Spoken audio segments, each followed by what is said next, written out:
When the family's Jeep that 2-year-old Connor Quintanilla was playing in rolled down the driveway into their pond, his family was unaware what had happened.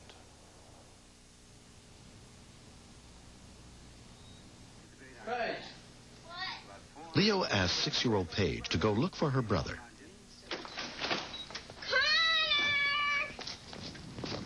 I went out there and Connor wasn't there and the Jeep wasn't there. Connor!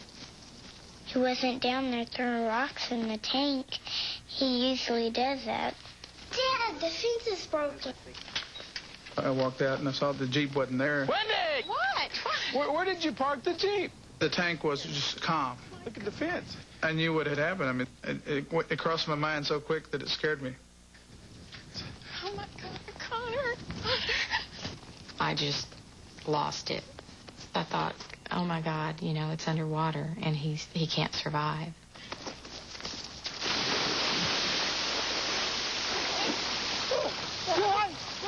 There was no part of the Jeep sticking out. It was totally submerged.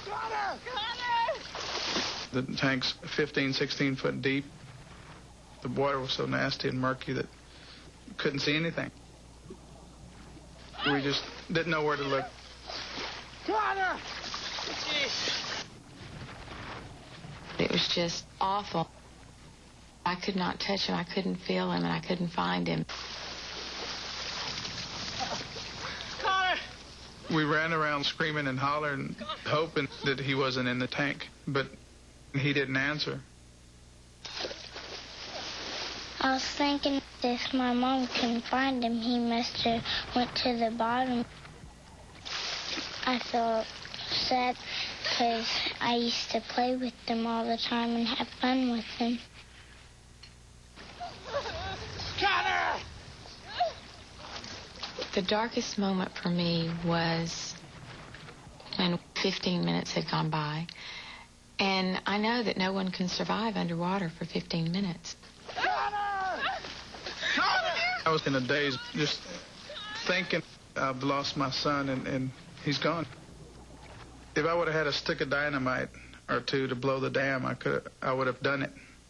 To let that water get out of that tank where I could find him.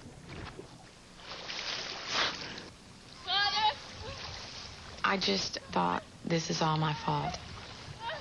You know, he's dead because of me. My child is dead because of something that I neglected to do. Oh, God. Live Oak County Sheriff's Dispatcher Jane Risky took Leo's call for help. Yes, sir. Sir, you're going to have to calm down. When he told me that his son had been under that long, you can only think the worst. What do you mean where I'm calling from? But it's our job to calm them down to a point where their common sense takes over. Just to hear somebody on the telephone help. It was going to take at least 25 minutes before someone could get out here. But something clicked in my head that said, you got to get a hold of yourself. I told Wendy, I said, if we can find tracks, we'll find the Jeep. I had really given up. You know, I just felt numb. I kept seeing his face over and over again in the Jeep, underwater. All I could think about was I was supposed to have his picture made the next day.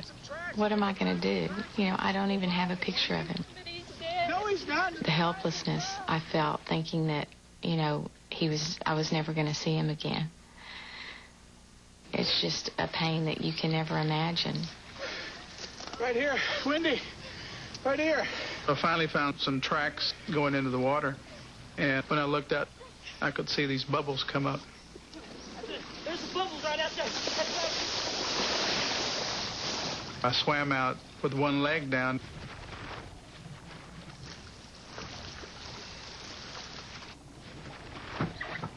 I finally bumped the hood of the Jeep.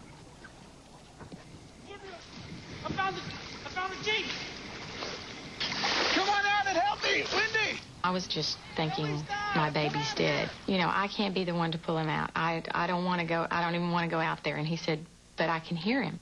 And I'm like, there's no way. There's no way you hear something else. I can hear him cry. I guess it took the second or third time for him to tell me And finally it just clicked. He's alive. He's alive. I hear him. Okay. We're gonna...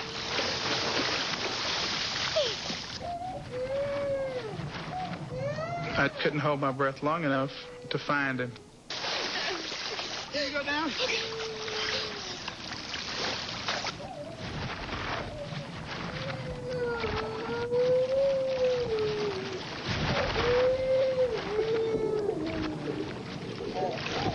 I felt close, and I just grabbed.